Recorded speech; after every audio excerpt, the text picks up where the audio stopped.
Two of the most iconic voices in golf are back to save the day and ready to entertain Kostis and McCord. Off their rockers.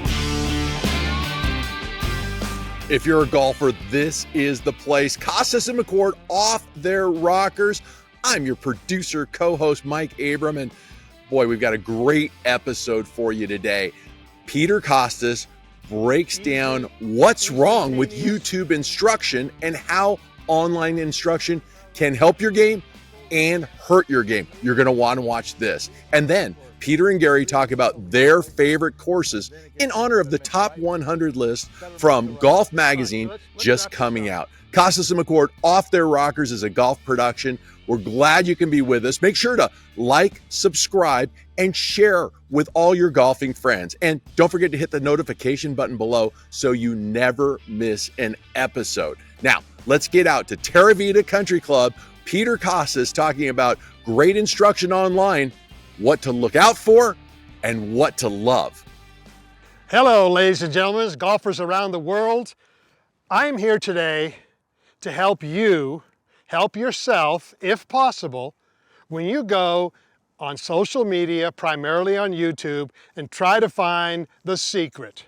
Because that's the rage these days. Everybody's going online. Everybody's trying to find a tip. God knows there's like a billion of them on there. And in my opinion, your chances of success are someplace between slim and none. And you know the cliche, slim has left town.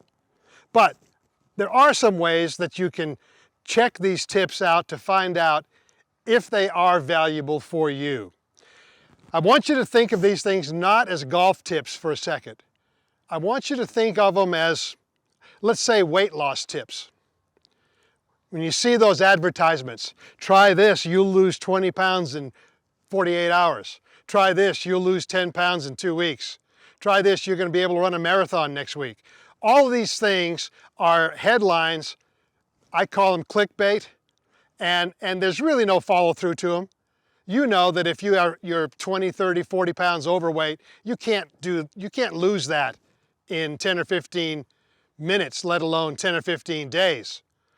But what you can do is learn some fundamentals, learn how to exercise properly, learn how to eat properly, and if you stay on the program, eventually you'll get to your desired weight. Well, it's the same with your golf swing. There is no magic cure. That's a figment of somebody's imagination. It's instructors out there trying to get clicks, trying to get viewers to follow them. Obviously, they want to make money, no problem with that. But these tips are generally designed for more advanced golfers. Now, I also want you to think of this as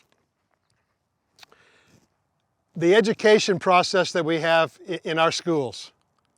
There's a reason why we go to kindergarten, we go to elementary school, middle school, high school, college, postgraduate.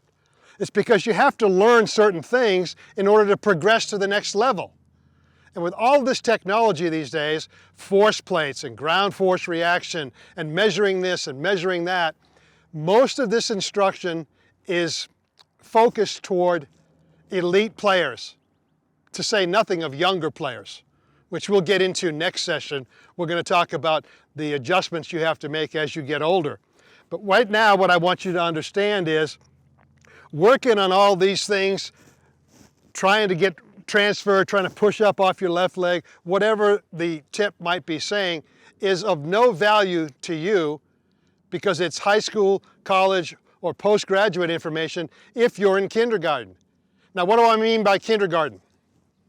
If you want to graduate kindergarten is basically all the pre-swing stuff, right?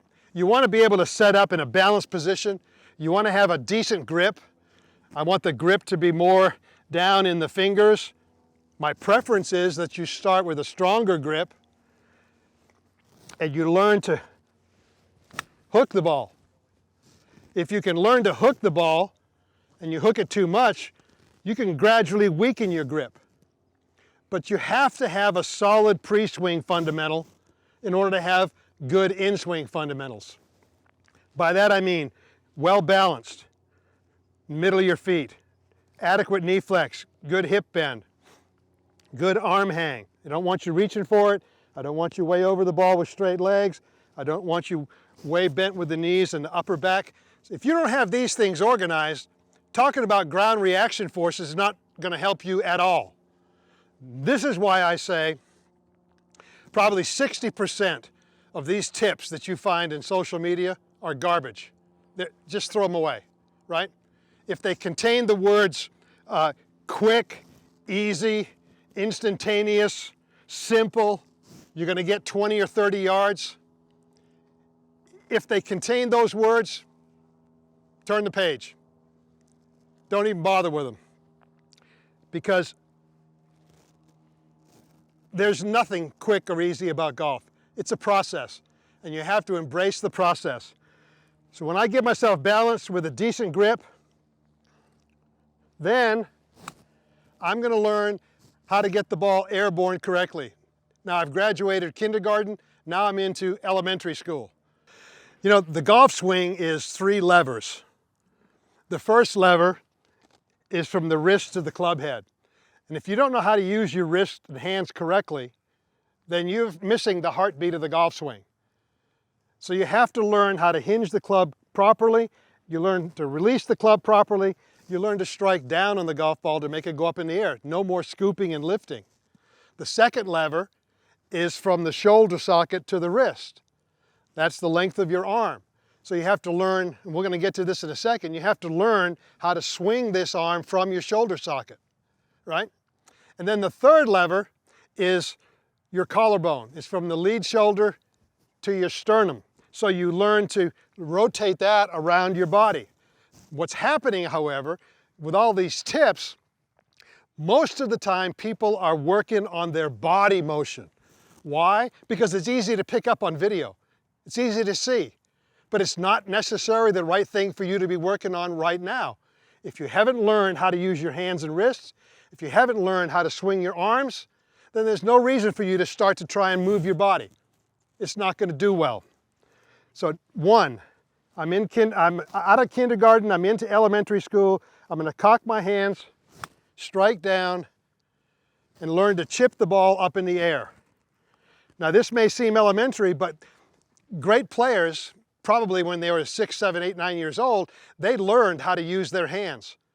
And you must train your hands how to work properly so that you can forget about them in the golf swing when you're playing.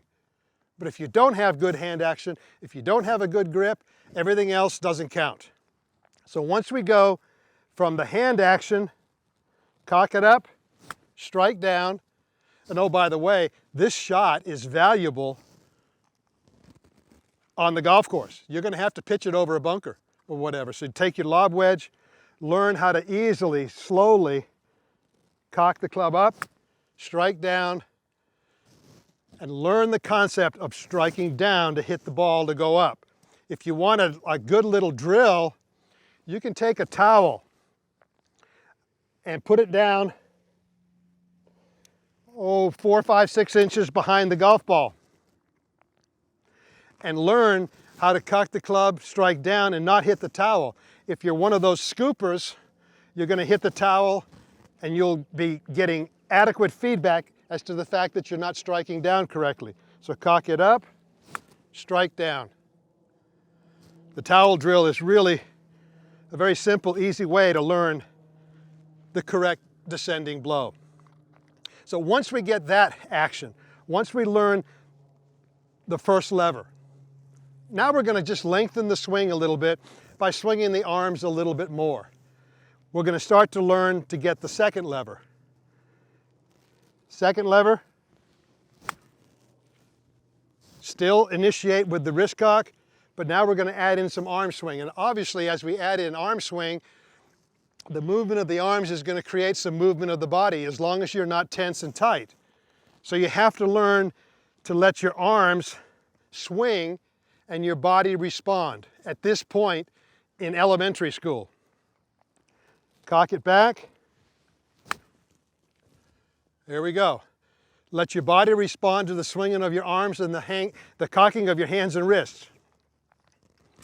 So now, once we do that, You can learn to do that with any club in the bag, quite frankly. I like to stay with the shorter clubs because it's easier to control.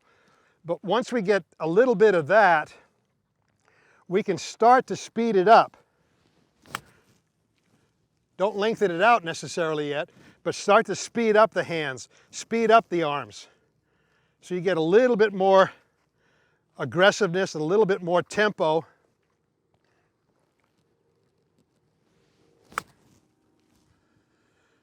Now you're learning hand action and arm swing and body reaction. This will get you out of elementary school into junior high school and high school now. Now what is that? Well, now we're going to start to add in the third lever.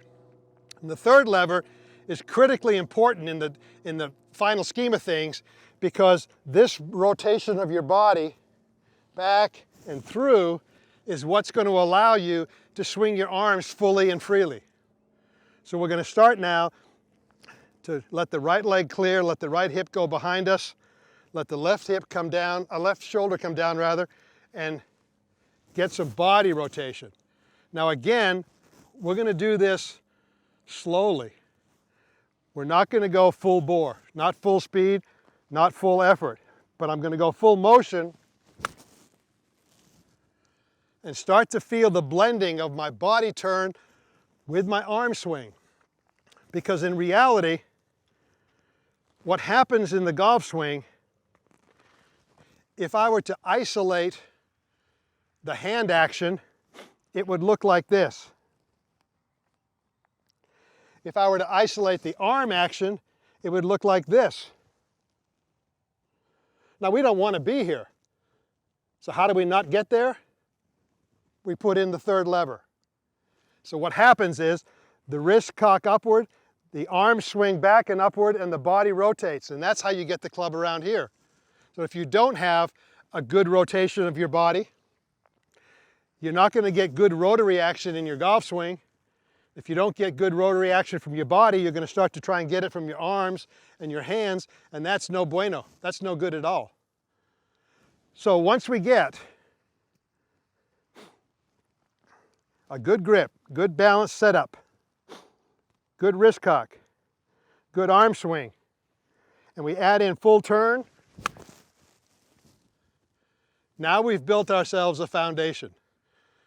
Now we've got ourselves, certainly into high school at least, and we're ready for more advanced stuff. We're ready to increase the speed, we're ready to increase the power, and we're ready to start to get into maybe some of those tips that you're going to find on the internet. But if you don't have these fundamentals, and your golf game is really in kindergarten, and you try in college stuff because it looks cool, you're not going to get any better. That's why I say 60% of the tips are no good for you. 30% are okay, 10% are probably really good, but you got to find out which ones are which. And once I get it done with my lob wedge,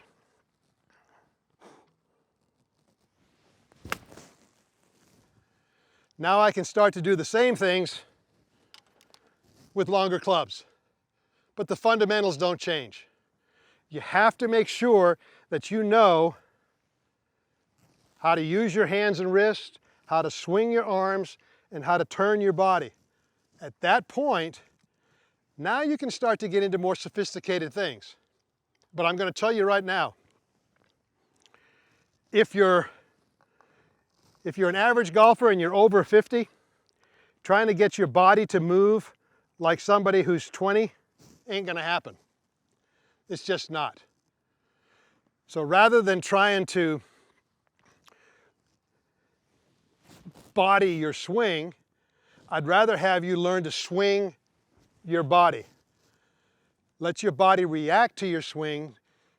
Don't have it try to create your swing. Now they're all important, don't get me wrong.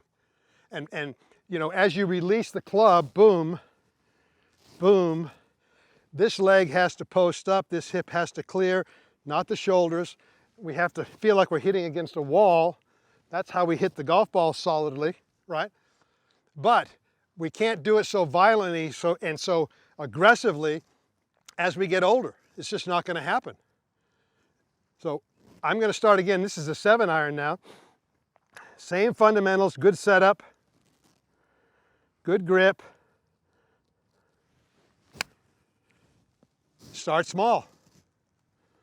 Start small and start to get a feel for your ability to create the 3 levers with longer clubs. I also like to do some practicing with my feet relatively close together, because this will force me how to keep in balance and rotate in place. It'll get rid of slide, it'll get rid of sway. Feet together before you widen your feet out.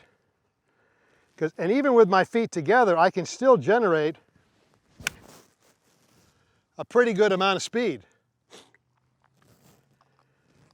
Now finally, as we go through with this, obviously the creme de la creme is the driver, right? But the driver to me is like the 120 mile an hour tennis serve. When you watch Djokovic serve, and you realize just how aggressive and how physical he's being, how much he jumps up off the ground to serve the ball correctly. That's fine for him, right? But we're not looking for 120 mile an hour serves. We're looking to get the ball in the court. And then once we do that, we're going to find a speed that we can consistently do that with. There's no sense trying to jump all over the place to try and create more speed when you can't even find the club face on the back of the golf ball. It's just not going to work. So when I get my driver out, the first thing I'm going to do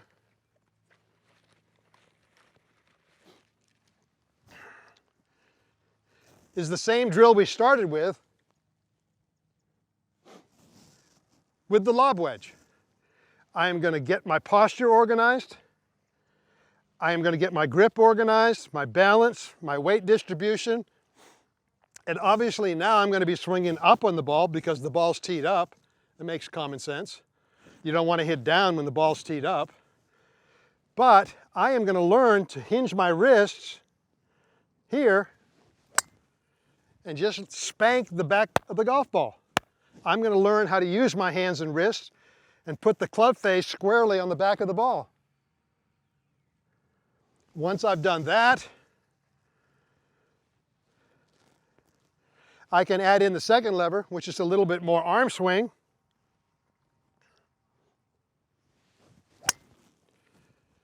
Again, feeling the same spank at the bottom. And then finally, once you've learned that,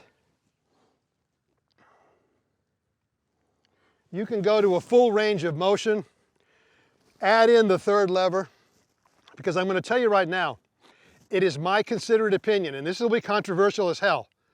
It is my considered opinion that the proper use of the legs, hips, body rotation, but especially from the hips down, the proper use of the legs is not to create power. I repeat, it is not to create power. It is to create a solid foundation from which you can swing faster. The vast majority of your swing speed comes from the waist up, from the oblique muscles, from the arms swinging from the shoulders, from the hands releasing correctly. And we use the legs to post up so that when we release the club, it's released in the same place every time. Much like hinges on a door. You open a door, you slam it shut. It'll slam shut the same way every damn time. Why? As long as the hinges are in place, the door is going to release the same. But if the hinges start moving, now the door is not going to slam shut. Now you have to be careful about how you close it. So I don't use my legs, I don't jump up off the ground. I may come up off the ground, but it's a reaction to my swing speed. It's not to create swing speed. I want my lower body to provide a foundation for the swinging of my upper body. Look at it this way. If I have a 45 caliber gun, I can hold it in my hand, I can pull the trigger, and off I go. My hand and arm can handle the resistance of the recoil. Now I go to a 50 caliber. Now I got to get some legs, I got to lay down, I got to use my body to try and handle the recoil. Now what happens if I got a cannon? If I got a big old cannon with an 8-pound ball? That force, if that cannon isn't screwed into the ground correctly, it's going to go all over hell, right? So what you have to do is realize that for this cannon to fire properly down the line, all of this has to be screwed into the ground correctly. You have to have a solid foundation. And I think it's a lot of misperception, I think, on some people's parts when they start using technology to measure and they don't analyze what they're measuring or why. I want to use the lower body aggressively as anybody, but I don't want to use it to try and create speed. I want to use it to try and control consistency so that I can then swing faster and harder. Because you know as well as I do, when you feel like you're hitting it in the center of the club face, what do? You swing faster. If you're hitting it all over the club face, what do? You swing slower to try and bunt it down the fairway because you don't know where the hell it's going. So as I go to the driver and as I start to make a fuller motion, I'm going to start to feel my lower body rotating and staying in place so that the hinges stay in place. I don't want the hinges sliding. I don't want them falling way back. I mean, there's a little bit of movement, obviously, because the spine is not a rod. But the concept of using your lower body to support the swinging of your upper body and arms and hands is what I want you to understand. If you find a tip like that on YouTube, stick with it. So a couple things in conclusion. Understand what grade you're in. Try to be realistic. I know you're not going to want to do it. You're not going to want to admit you're in kindergarten or elementary school or even middle school. But most of you are.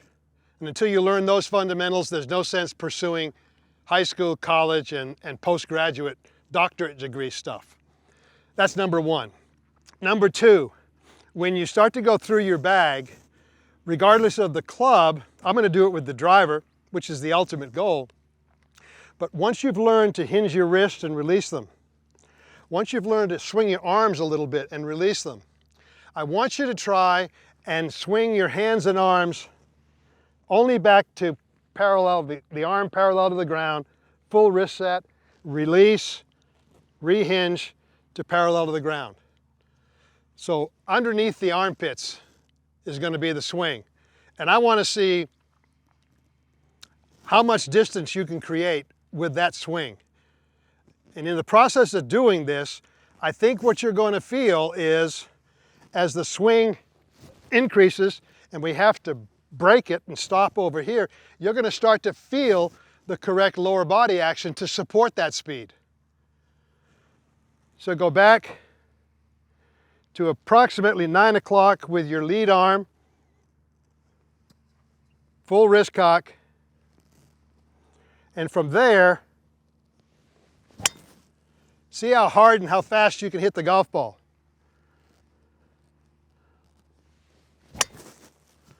Don't care where it goes. I care about your ability to create speed and support that speed with your lower body. As you get better at it, and you clear that lower body correctly to support the release and the breaking of your hands and arms so the power gets out to the club head, you're going to see a lot more distance with a lot less effort. Once you've got that, take that, make it a little bit bigger, until you can finally make it full. And the final thing in this puzzle, and I suppose this is an ode to my age, and several of you out there who might be of equal age. In order to make as full a body turn as possible, it's okay to let your left heel come off the ground.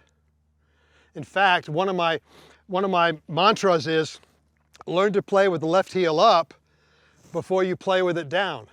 By that I mean, as I release the knee and the heel, that frees up the hips. The hip freedom creates shoulder freedom. Look at the turn I can make, as opposed to staying planted and trying to turn. Not going to work. Now, it doesn't mean you have to play with the heel up if you're flexible enough, young enough, and strong enough, but I want you to get that sequence, up, down, up, down. Once you can learn that, make a full swing. That wasn't bad for an old guy. Make a full swing with the heel up, replant it to support the forward swing, and off you go. Now, if you like that, go ahead and play with the left heel up. Tom Watson did, Jack Nicklaus did, Ben Hogan did, Sam Snead did. They were decent, I think. So learn to develop healthy habits as we were. Let's go back to where we started with the diet and the exercise and the promotions that say you're going to lose 30 pounds in a month and blah, blah, blah. What you need is good solid fundamentals, stick with them, eat healthy, exercise regularly, and if you keep on that program, you're eventually going to get to your target weight. Same with golf. It may not happen instantaneously, but if you learn the fundamentals of getting the wrist cock set, getting the arm swing going, getting the body supporting the arm swing, eventually, if you stay with these fundamentals, you're going to be able to reach your full potential. So I hope that helps. When you go looking for tips on YouTube, be careful, please, because there's a whole lot more damage out there than there is good. Don't go away, because when we come back, Peter and Gary will discuss the top 100 courses at Golf Magazine and really what their favorite courses are. Now, Shinnecock to me is just a terrific, terrific golf course. Kostis and McCord Off Their Rockers, a golf production. We'll be right back. Kostis and McCord Off Their Rockers, a golf production, is brought to you in partnership with Golf Magazine and Golf.com. Peter Kostis and Gary McCord give their one-of-a-kind perspective featuring no filters takes, irreverent humor, and unparalleled understanding of the game. You can subscribe to Off Their Rockers for free on our YouTube channel or wherever you listen to podcasts. Kostis and McCord Off Their Rockers is made possible by the generous support of sponsors, including Foresight Sports, with the #1 launch monitor on the PGA Tour, the Quad Pro, and their amazing simulators. Kostis and McCord Off Their Rockers isn't just a copycat golf podcast. It breaks the mold, offering premium video and audio content that entertains, educates, and connects. With Peter and Gary's friends like Jim Nance, David Faraday, and more, behind-the-scenes stories and instruction, making each episode an adventure for those who live and breathe golf. On Off Their Rockers, the future is bold, the banter is sharp, and the fairways are limitless. We hope you enjoy Kostis and McCord Off Their Rockers, a golf production. Now let's get back to Kostis and McCord Off Their Rockers with Peter and Gary. Hello, ladies and gentlemen. Hello, Mr. McCord. Nice to see you after Good to see you, partner. Long summer. How was summer in Vail? It was much nicer in the summer here in Scottsdale, Yeah. where I think it averaged 193 every day. So, yeah, I'm back 2 days. I left Colorado. I actually ended up going through Carmel with a buddy of ours and went out and played Cypress Point and then came back here really? yesterday. Yeah. Really? Yeah. So you, rather than a direct shot from Vail to Scottsdale, Yeah. you decided to go to Carmel. Well, I know there has to be some more to the story. you know, there's a couple of private airplanes. Okay, there we go. Okay. Yeah, okay. One to go. Somebody was going to Carmel, and so I got on that, and then I ended up in Healdsburg and up in Napa, and then I ended up Okay, with another private okay. plane coming back. Yeah. And I'm not like that usually, but the drive down to DIA from Vail, Colorado is brutal. Ladies So and anyway, gentlemen, America's guest right here. I'm sorry for pollution. Okay, how was Cyprus? So as always, we played it many times. It's pristine. It is iconic. It's everything you want in a golf course, to be one of the best in the world. You know, it's funny because all of our years of doing the Pebble Beach tournament, obviously every week we would go over. We were invited to play Cyprus. We did it a lot. I think it's a wonderful golf course. Coincidentally, Golf Magazine's top 100 list just came out. Okay.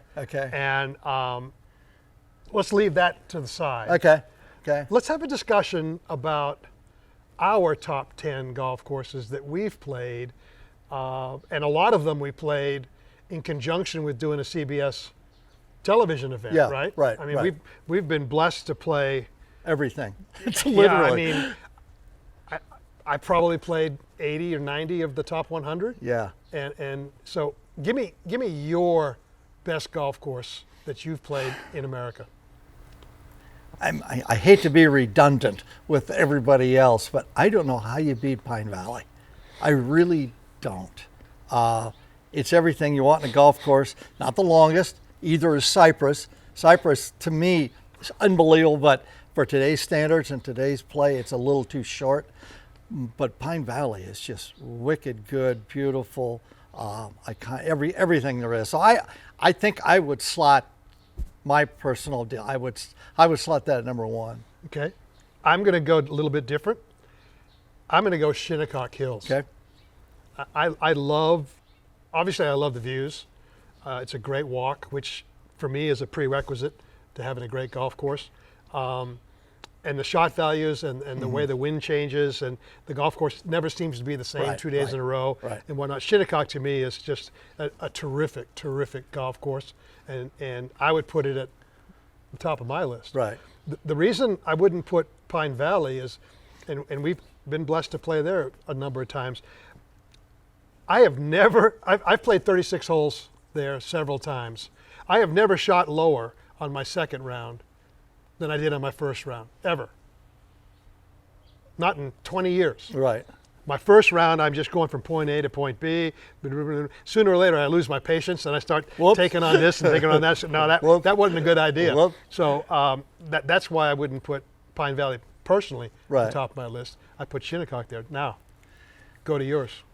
Wow. Yeah. I mean, you start stacking up the iconic ones with the Oakmont, Shinnecock, the golf club. It goes on and on. It is so subjective. It's unbelievable. The renaissance we're getting now is that we're building new golf courses out in the middle of nowhere. Yeah. And these properties are unbelievable. Yeah. What they're doing with them. Remember we were doing Whistling Straits for the PGA, and we went over this place called Erin Hills. Yeah. Remember that? We drove an hour. We drove through cornfields about an hour, and we come up with this deal. I'll never forget the first hole we're playing. You, me, Ian Baker Finch, and we got in that first hole, and the caddies go, "Where do you want to go?" So back tees. Let's go. We don't know any different, right?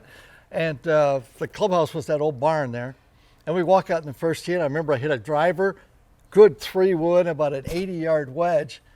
And I remember turning to you and I go, well, the first hole this is not that bad. Par 5, pretty easy. Caddy tapped me on the shoulder and goes, "It's a par 4. Excuse me, what?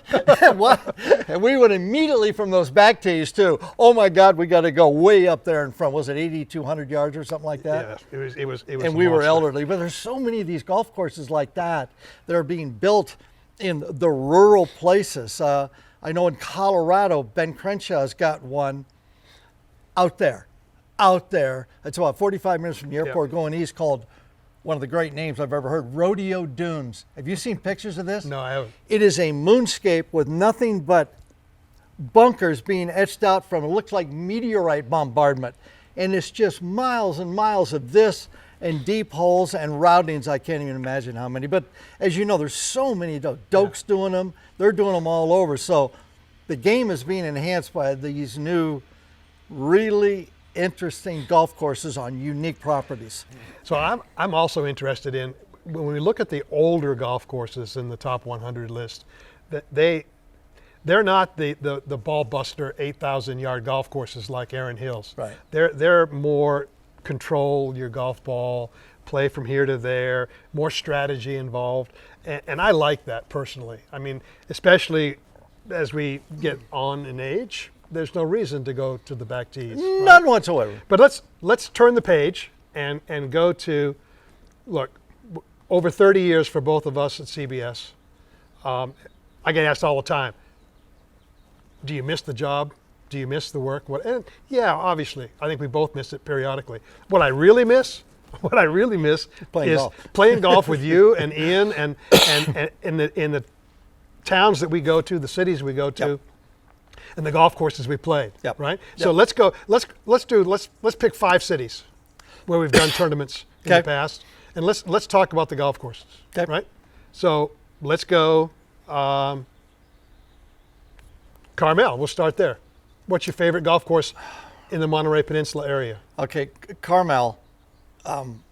Obviously, there's 4 golf courses for me. Okay, there's Pebble, there's Cypress, there's Monterey Peninsula, Ocean Course, and the Dunes Course, which are fantastic. Those 4 are fantastic. Fort Ord, as we played many times, is not bad at all. Nope. If they got rid of the volatility of some of those greens, you could play the U.S. Open there tomorrow. Yep. That's one no one's ever heard of or anything else, but as you know, it's fantastic. Spectacular. So there's 5 of them there that we would just jump around and have a ball. We didn't play Pebble, obviously, because the tournament was on it, but we played it enough. But that's really 5 good ones right there. Let's go down the coast to L.A. Now, obviously Riviera is where the tournament is, but we would always sneak out and go play Bel Air and L.A. North. Bel Air and L.A. North. As we get older, it's nice to go to a place where you know the guys and everybody's a lot of fun. It's a lot of fun to be there. And I don't know Bel Air if you can get any better than hanging around Bel Air, playing golf or having a cocktail afterwards with all the idiots. I mean, it is really fun. I would take LA North if I'm rating. Okay, mine subjective. I'd go LA North or Riviera is right behind it. Bel Air because how nice it is. Those 3 stand out. You got anything else there that I'm missing in LA? I don't think so. That's the 3 that kind of stand out to me. Let's go all the way across the country to what I think is the single best area of golf in the country. Northern New York? New York metropolitan section. They're on a different scale. You can watch the entire video of Peter and Gary talking about their favorite golf courses at Inside Golf. If you love Kostis and McCord's Off Their Rockers, you're going to love one of the best deals you can find in golf. An Inside Golf membership from the team at golf.com. When you sign up today, you'll get instant access to a free year of Golf Magazine, a $20 gift card to Fairway Jockey, 1 dozen Strixon Z-Star XV golf balls. They're great. I'm playing them now. They're really good. And many, many more discounts on Golf Logics, True Spec, and Fairway Jockey products that will take your game to the next level. As an Inside Golf member, you'll have exclusive access to one-of-a-kind golf experiences like the one Gary, Peter, and I attended right before the U.S. Open at Pinehurst. Participants got to meet Peter, Gary, hang out, have dinner, have a drink, and a very special fireside chat at Donald Ross's historic cottage. If you want in on all these incredible offers and special access, sign up for Inside Golf today for the low price of just $39.99. Visit golf.com/subscription or click that link below for more information.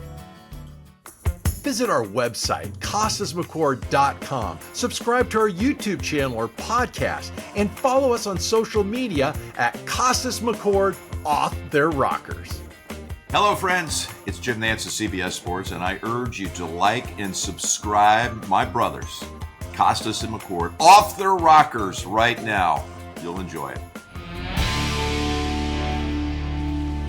Hope you enjoyed today's episode of Kostis and McCord Off Their Rockers. We'll be back with another new episode in just a couple of weeks. Remember, like, subscribe, and share it with your golfing friends. Don't forget to hit that notification button below so you never miss an episode. And remember, we've got dozens and dozens of great tips from Peter, great episodes, incredible stories from Peter and Gary that you're not going to get anywhere else. Kostis and McCord Off Their Rockers, a golf production. We'll be back with a new episode very soon. For Peter, for Gary, I'm Mike Abram from the Golf Agency. Thanks so much for watching and have a great day.